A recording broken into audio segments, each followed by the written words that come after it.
Assalamualaikum warahmatullahi wabarakatuh, teman-teman sekalian. Kali ini video ini khusus saya buat untuk menjelaskan secara gamblang mengenai gerakan H saudara-saudara kita yang ada di Palestina. Gerakan H ya, Harokah Muqawamah Al-Islamiyah. Karena banyak orang yang bilang, oh ini Syiah nih, ada lagi yang bilang ini Khawarij gitu ya, ada lagi yang bilang ini gerakan dari luar, ini nggak sah jihadnya dan lain-lain sebagainya. Oke. Pertama, teman-teman sekalian, kita sepakati dulu bahwa penjajahan di atas bumi Palestina sudah terjadi, kita sepakati ya, sejak tahun 1917. Itu adalah momen ketika deklarasi Balfour atau Menteri Luar Negeri Inggris menyerahkan tanah Palestina sebagai mandat Inggris kepada orang-orang Yahudi, mempersilahkan mereka untuk datang ke tanah Palestina. Nah, itu titik awalnya. Nah, berarti kan gini, Hamas itu kan berdiri tahun 87 ya. Berarti saat itu belum ada Hamas dong. Benar, ya benar.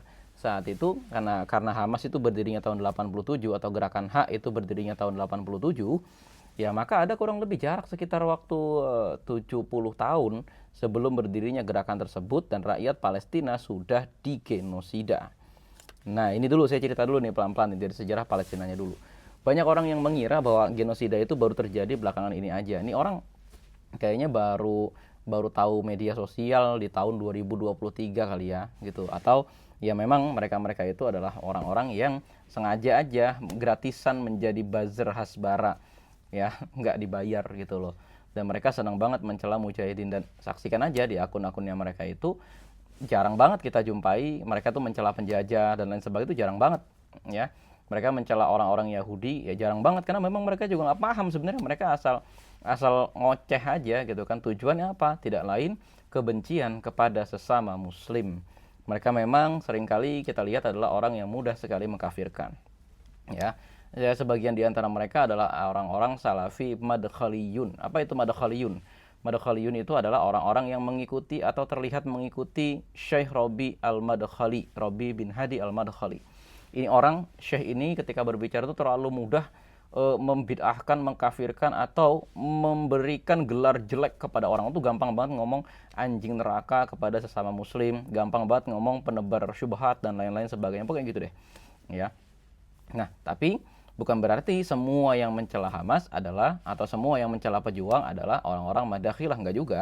Ada juga misalnya Syekh Ali Jum'ah dari Mesir, itu juga meskipun beliau dikenal sebagai pemimpin sufinya seluruh dunia dan itu saling bertentangan tuh sama orang-orang madakhilah, akan tetapi beliau juga mencela Hamas, tapi bukan menuduh bahwa H itu Syiah, bukan menuduh bahwa gerakan H itu berarti gerakan yang tidak direstui oleh Palestina, enggak juga. Dia hanya beliau itu ya hanya menuduh bahwa Hamas itu harusnya membiarkan orang Palestina dalam keadaan damai dan lain-lain sebagainya. Itu oke, tapi mau saya ceritain dulu ya.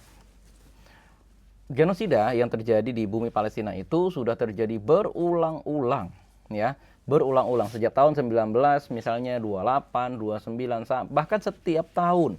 Tidak pernah ada satu tahun pun tanpa terjadinya genosida, yang bahkan kalau di total sampai zaman sekarang sudah jutaan orang. Ya, ini saya ambil contoh misalnya di perang Nakba tahun 1948.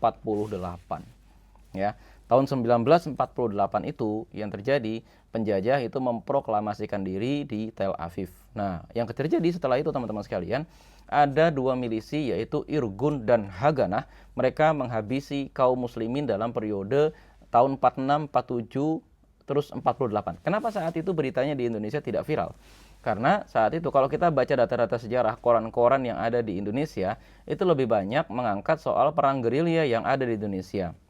Ya, Panglima Besar Jenderal Sudirman dan lain sebagainya. Dan jangan lupa tahun 48 pada saat terjadi proklamasi penjajah, Indonesia itu sedang menghadapi agresi militer Belanda. Nah, ini yang menyebabkan Indonesia saat itu karena punya perangnya sendiri, jadi disibukkan dari itu semua. Kita diblokade dan lain sebagainya gitu ya.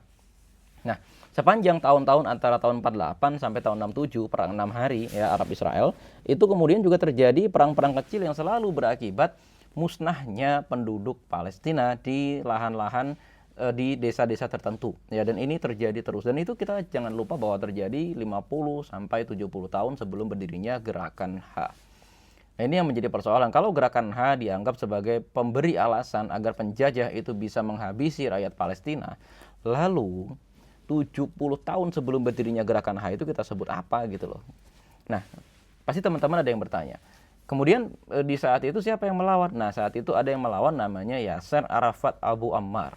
Beliau adalah pendiri gerakan Harakah Tahrir Al-Wataniyah di Filistin, atau yang kita kenal dengan istilah Fatah. Ya. Apakah kemudian gerakan Fatah hanya menempuh gerakan diplomasi saja? Oh, tentu saja tidak.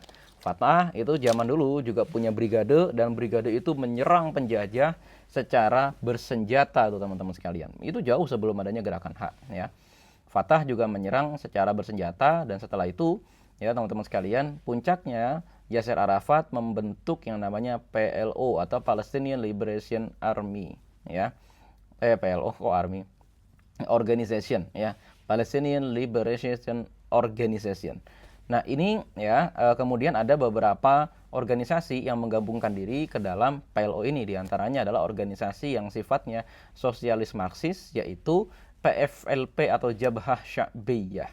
Nah ini buat mungkin teman-teman yang belum paham gitu ya. Nanti teman-teman yang sudah paham silakan memberikan tambahan data di kolom komentar, bahwa memang di bumi Syam atau di negara Arab secara umum, kekuatan yang bermain itu bukan hanya orang-orang Islam, akan tetapi banyak juga orang yang ideologinya adalah komunis dan Marxis ya. Komunis, sosialis, Marxisme gitu ya. Itu banyak banget di negara-negara Arab, terutama saat itu juga di Palestina tuh juga jumlahnya cukup besar, tapi mereka ini adalah komunis dan Marxis yang masih soleh lah gitu bahasanya. Mungkin Trotkis ya alirannya itu, Trotkisme.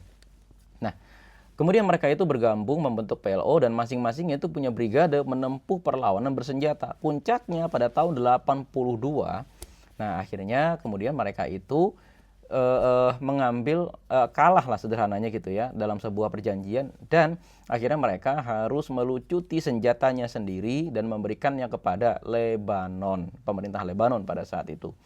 Dan itu dianggap sebagai bentuk kekalahan dengan jaminan saat itu bahwa penjajah Israel tidak akan menyerang lagi warga Palestina.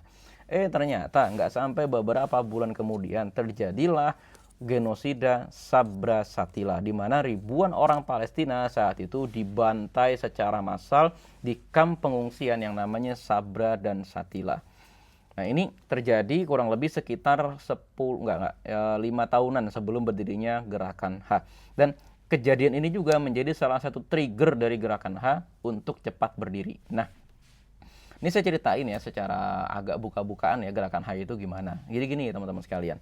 Sebagian di antara pendiri gerakan HA memang terafiliasi ke dalam Ikhwanul Muslimin yang ada di Mesir. Nah, gerakan Ikhwanul Muslimin yang ada di Mesir itu sendiri kayaknya baru belakangan ini aja sebenarnya ditetapkan sebagai gerakan teroris dan lain-lain sebagainya gitu ya.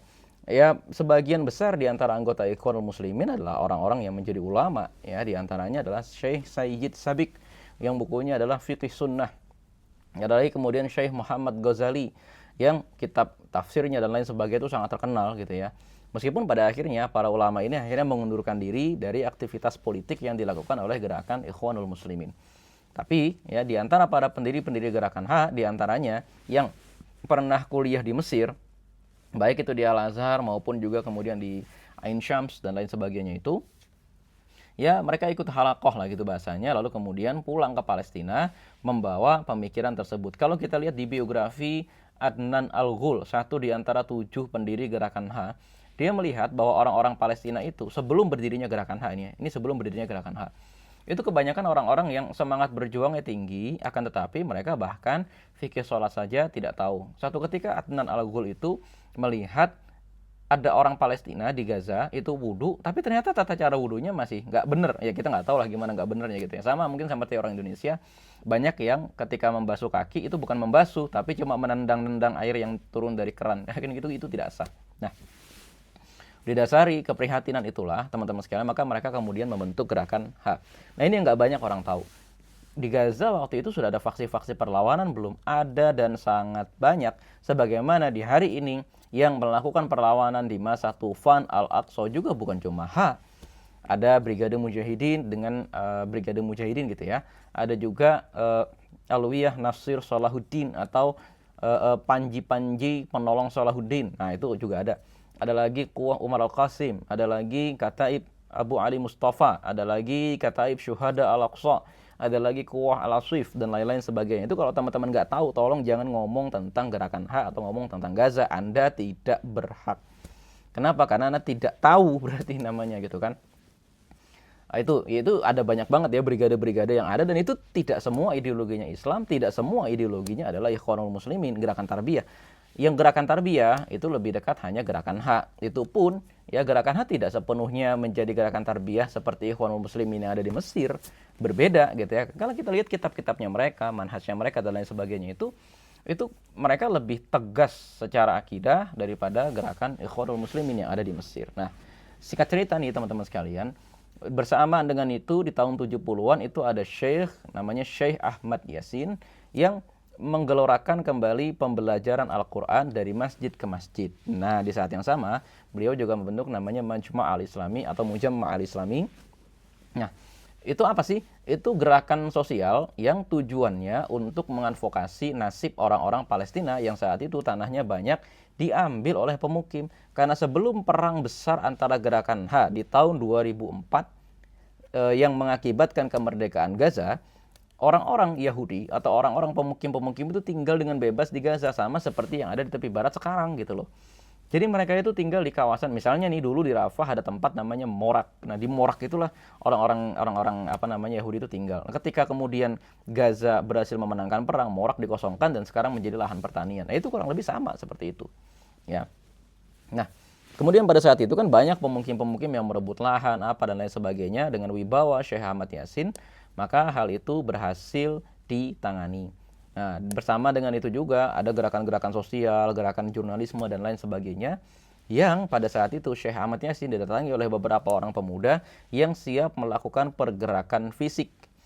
Dan pada saat itu, tahun 80-an kira-kira, apakah tidak ada gerakan lain yang sudah eksis? Ada banyak. Di antaranya adalah Mujahidun Al-Mughraqa atau gerakan Mujahidin Al-Mughraqa di Khan Yunis namanya.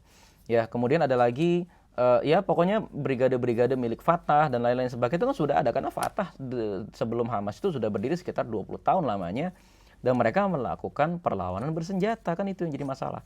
Nah, sekarang kemudian inilah titik yang menjadi awal tuduhan dari katanya Hamas itu atau H itu dibiayai oleh Israel. Gimana sih awalnya pembiayaannya itu? Jadi gini teman-teman sekalian, sama seperti di Indonesia waktu itu ada PNI gitu ya dan lain sebagainya, partai-partai di masa Hindia Belanda termasuk juga di antaranya Masyumi yang karena dia ada di bawah kekuasaan penjajah, maka dia harus minta izin dong kepada penjajah untuk mendirikan ormas. Dan ada juga dalam tanda kutip kalau di Indonesia dulu bagi teman-teman yang pernah sekolah, yang nggak pernah sih nggak apa-apa. Kan dulu Belanda itu pernah menjalankan yang namanya politik etis, ya kan? Dikasih beasiswa nih orang-orang Indonesia, suruh kuliah di Den Haag, di Amsterdam gitu ya, di Jerman dan lain sebagainya. Ada juga beberapa organisasi yang diberikan biaya. Nah, kurang lebih seperti itu juga. Dan kalau teman-teman tahu, ya biaya yang diberikan kepada gerakan H sebagai pemerintah atau Baldiyah yang ada di Gaza, nggak seberapa jumlahnya dibanding anggaran tahunan yang diberikan kepada PA atau Palestinian Authority yang ada di tepi barat gitu loh. Karena kan itu kan hasil perjanjian, ada hasil dari perjanjian Oslo lah, hasil dari perjanjian ini, itu, dan lain-lain sebagainya. Dengan alasan pajaknya orang Palestina kan juga masuk ke penjajah gitu kan. Karena kan saat ini tidak ada jalan keluar bagi uangnya orang Palestina untuk keluar dari wilayah Palestina, kecuali harus melalui regulasi dari atau regulasi dari penjajah gitu kan. Nah, makanya dan satu lagi gitu ya, sebagai balas atau imbal jasa, Mahmud Abbas melucuti senjata para mujahidin atau PLO ya, melucuti senjata para mujahidin yang kalau di masanya Yasser Arafat pelucutan ini hanya tipu-tipu aja, tapi dia tetap memberikan pintu lah untuk gimana caranya senjata ini masuk ke para pejuang. Tapi kalau di Mahmud Abbas ini beneran, maka Israel itu memberikan kompensasi diantaranya untuk gaji pegawai di tepi barat. Gini, kemarin saya di bulan Februari itu main ke Universitas Al-Quds, itu dosen-dosennya PNS. Terus saya ngobrol sama mereka, saya ngobrol sama wakil rektor dan lain sebagainya. Ya iya, PNS-PNS di tepi barat, di Palestina, itu salah satu pembiayaannya datang dari penjajah, datang dari Israel gitu loh. Kenapa kok bisa begitu? Ya karena uangnya orang Palestina tuh muternya di situ. Karena ada Bank of Palestine ada, akan tetapi nggak seperti bank sentral. Karena kan sejak awal yang namanya Palestina itu bukan negara sejati, tapi hanya negara mandat yang kemudian belakangan ini saja baru diakui sebagai negara sejati. Kan gitu loh teman-teman sekalian yang jadi persoalan. Nah, ini kalau silakan aja teman-teman cari data berapa dana dari APBN penjajah yang masuk ke Palestinian Authority dan berapa dana dari APBN penjajah yang masuk ke Gaza. Itu nggak seberapa, ya kan? Nah, ini kemudian dipelintir oleh orang tuh, kan bener gerakan hak itu ciptaan penjajah. Nah, ini yang kemudian jadi nggak bener nih ya teman-teman sekalian. Dan apalagi kalau kita bandingkan gitu ya, apa yang diberikan oleh gerakan penjajah ke gerakan hak dan Palestinian Authority itu adalah sebagai hasil dari perjanjian-perjanjian. Belum lagi misalnya kalau kita lihat investasi dari langsung ya negara penjajah itu kepada negara-negara yang lain. Ya misalnya kepada Uni Emirat Arab misalnya, kepada Kuwait, kepada Bahrain dan lain sebagainya. Apakah kemudian kita katakan bahwa negara itu sebagai bentukan penjajah? Itu adalah satu konklusi yang sangat bodoh gitu ya. Ini adalah orang yang tidak tahu sejarah Palestina gitu loh. Terus kemudian bilang kemerdekaan Palestina itu, atau sama kayak orang yang tidak tahu sejarah Malaysia terus bilang kemerdekaan Malaysia itu hadiah Inggris. Sama aja nih kasus seperti itu gitu loh. Atau seperti orang yang bilang bahwa Indonesia itu hanya memanfaatkan status quo kekosongan lalu merdeka. Ya dia nggak tahu aja gitu kan. Itu sama-sama berjuang di medan perang dan lain-lain sebagainya. Nah itu loh, coba dibaca deh perjanjian-perjanjian itu. Coba cari siapa sih Yasser Arafat itu, siapa sih Mahmud Abbas itu, apa sih Fatah itu, apa sih bedanya Fatah dengan PLO itu deh. Sebelum kita debat jauh-jauh tentang gerakan hak ini, saya tantang deh coba ente bikin video aja 10 menit terangin bedanya antara Fatah dengan PLO itu aja deh gitu loh. Kalau teman-teman nggak tahu ya berarti udah diem gitu loh ya, berarti udah diem. Atau teman-teman ceritain deh seluk-beluk perang yang terjadi pada tahun 2004 sampai Gaza itu kosong dari penjajah, dan kemudian penjajah pada tahun 2006 itu membangun tembok besar. Nah ini nih kalau teman-teman nggak tahu jangan bicara gitu loh. Itu sama aja menebar kebodohan, alias kalau menurut beberapa ulama namanya ruwaibidah. Nah kemudian saya mau cerita sedikit ya, pada perang besar tahun 2004 gitu ya terjadi pokoknya pengusiran besar-besaran. Nah, tapi kayaknya sebelum itu deh ya. Oke, ketika gerakan Hamas itu didirikan gitu ya, atau ketika gerakan HA itu didirikan, terbentuklah satu brigade namanya Brigade Izzuddin Al-Qassam. Nah, brigade ini mengambil nama dari Syekh asal Suriah yang pernah kuliah di Al-Azhar, yang beliau ini adalah seorang sufi. Tapi teman-teman jangan bayangin kalau disebut sufi itu berarti adalah sufi kayak apa ya, yang cerita wali terbang Mi'raj 70 kali sehari, nggak kayak gitu loh. Sufi itu ada macam-macam jenisnya gitu ya. Nah kemudian ya beliau ini menjadi ikon pejuang karena apa? Beliau inilah orang pertama yang menyerukan terjadinya perlawanan bersenjata di wilayah Palestina. Teman-teman bisa lihat di buku saya judulnya Tufan Al-Aqsa. Ada banyak biografinya Syekh Izzuddin Al-Qassam. Kalau teman-teman mau cari PDF deh, cari aja dengan bahasa Arab Izzuddin Al-Qassam. PDF itu ada tuh sejarahnya ya teman-teman sekalian, makanya belajar bahasa Arab. Jadi sederhananya seperti itu. Nah, kemudian ya terjadi perang besar sampai dengan akhir terjadinya Intifadhah yang berakhir dengan perjanjian Oslo. Gerakan HA itu pernah mengalami tahun-tahun terburuknya. Apa itu? Jadi hampir semua petinggi gerakan HA itu ditangkap. Termasuk juga pada saat itu ditangkaplah Yahya Sinwar. Di antara para pembesar-pembesarnya diasingkan ke Lebanon ke sebuah kamp yang namanya Mart Zuhur. Itu kosong tuh ya, gerakan nggak ada lagi yang menjalankan gerakan di Gaza maupun di seluruh wilayah Palestina pada saat itu. Tapi akhirnya Allah Subhanahu wa taala membangkitkan seorang pejuang muda namanya Imad Aqil. Imad Aqil adalah seorang komandan lapangan ya, yang mana ya teman-teman sekalian pada saat itu dialah yang menggerakkan perlawanan ini berkali-kali ya. Dialah yang menjadi murabbi atau guru perlawanan dari Muhammad Daif yang hari ini menjadi asyahid, komandan dari Tufan Al-Aqsa. Ya, beliau pokoknya bergerak ke sana kemari, dan singkat cerita dengan beberapa perjanjian akhirnya dibebaskanlah para pemimpin gerakan HA. Nah, saya mau cerita lagi nih. Emangnya baru sekarang ya adanya tukaran-tukaran tawanan? Oh, enggak juga, teman-teman. Dari tahun 60-an tuh udah berapa kali aja ya gerakan Fatah maupun gerakan PFLP atau Jabhah Sya'biyah menculik tentara penjajah untuk ditukar dengan tawanan-tawanan atau narapidana-narapidana orang Palestina. Nah makanya kalau nggak tahu sejarah tuh nggak usah ngomong gitu loh. Ya kan, para ulama kalaupun mereka mempermasalahkan kerjasama antara gerakan HA dengan orang Syiah, mereka sama sekali tidak ada yang mempermasalahkan persoalan gerakan HA yang menculik, karena memang itu menjadi sebuah salah satu cara untuk melawan penjajah. Karena dari tahun 60-an yaitu kalau tidak salah sudah belasan kali jauh sebelum berdirinya gerakan H.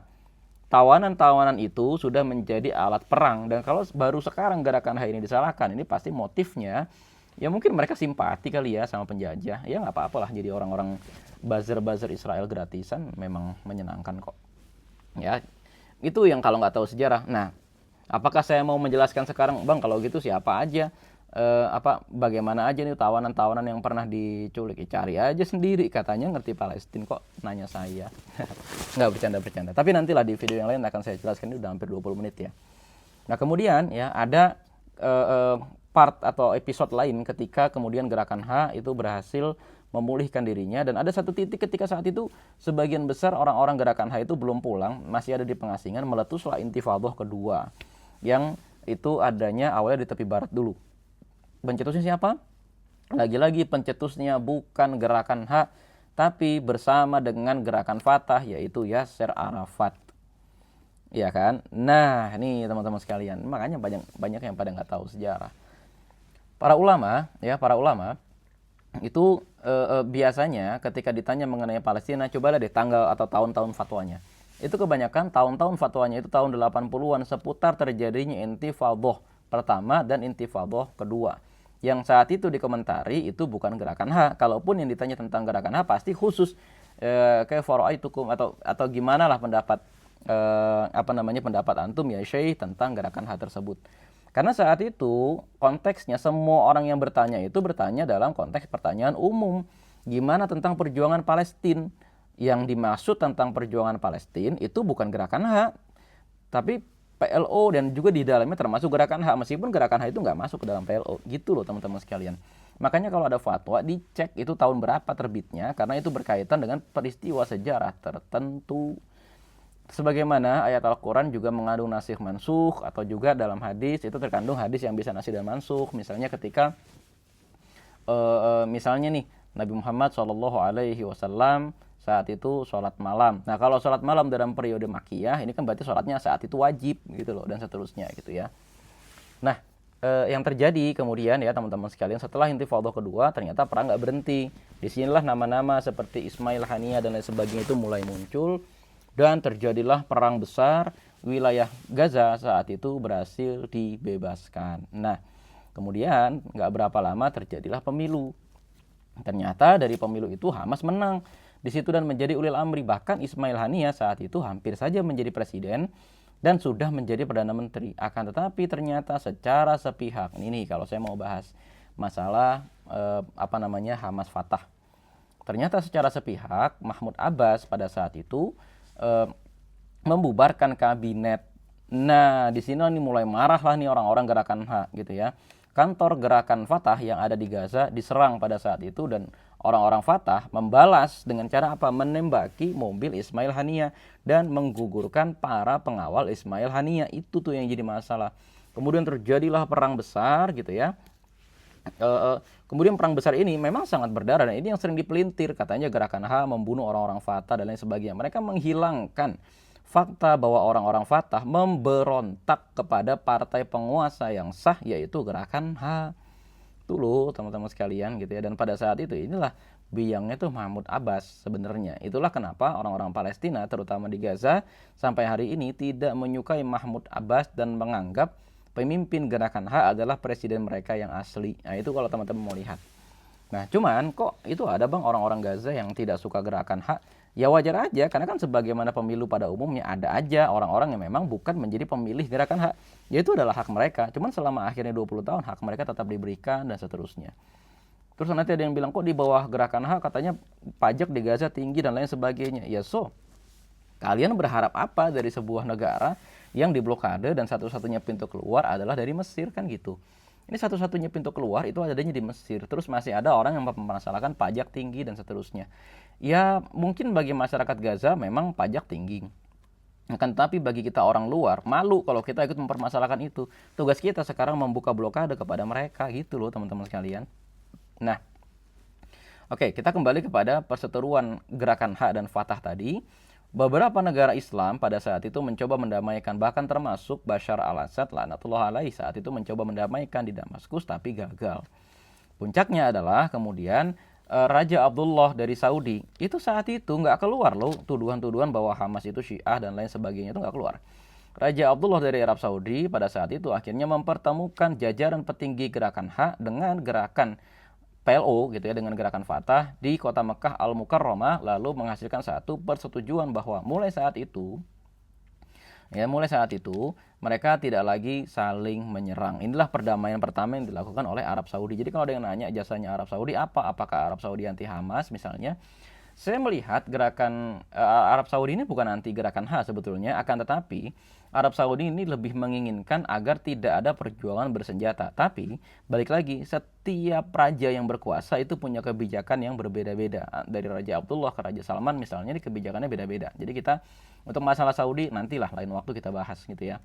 Akan tetapi teman-teman sekalian kurang lebih ya begitu gitu loh. Jadi kalau teman-teman lihat saat itu nggak keluar tuh tuduhan bahwa Hamas itu atau gerakan H itu Syiah dan lain-lain sebagainya gitu ya, nggak keluar tuh gitu ya. Nah kemudian ya teman-teman sekalian, puncaknya pada tahun 2014 atau kurang lebih sekitar 8 tahun setelah kejadian itu, Ismail Haniyah mengadakan perdamaian di rumahnya. Gerakan Fatah saat itu datang ke rumah Ismail Haniyah di Kamsati pada tahun 2014, dan Ismail Haniyah dengan sukarela melepaskan jabatan sebagai Perdana Menteri, dikasih kepada PLO saat itu. Ini nggak banyak orang tahu. Coba sekarang kalau Ismail Haniyah yang salah misalnya, mau nggak kira-kira orang Fatah datang ke rumah Ismail Haniyah gitu di Kamshati gitu ya, kemudian berdamai di sana, kira-kira begitu.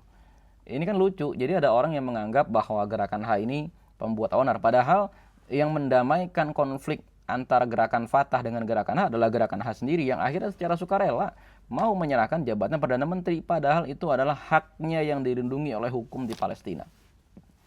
Nah itu, kalau nggak tahu ya coba aja baca sejarah deh, kan teman-teman kan mahir mengutip itu ya. Tapi jangan Wikipedia, namanya Wikipedia tuh siapa aja bisa ngedit gitu kan, saya juga bisa gitu loh. Teman-teman silakanlah cari disertasi, cari tesis atau cari skripsi yang orang sana lah.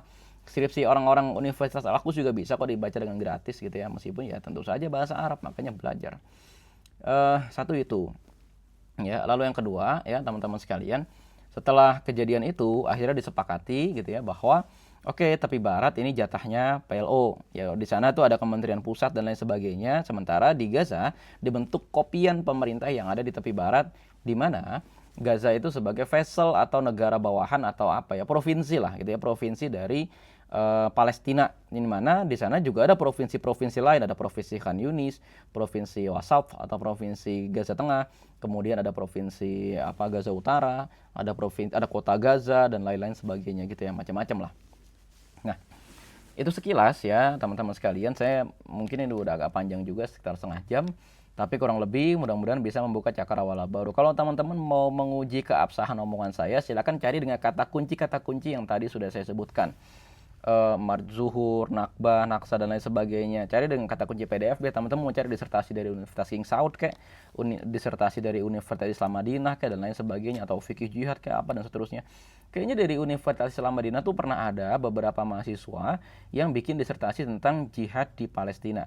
Saya pernah baca itu tapi saya lupa syekh siapa yang bikin dan seterusnya. Ya silakanlah teman-teman baca gitu ya. Nah, tidak ada seorang ulama pun yang menghapus ya, mencabut fatwa mengenai keabsahan jihad di Palestina, terkecuali kemudian ulama-ulama tersebut hanyalah ulama-ulama zaman sekarang.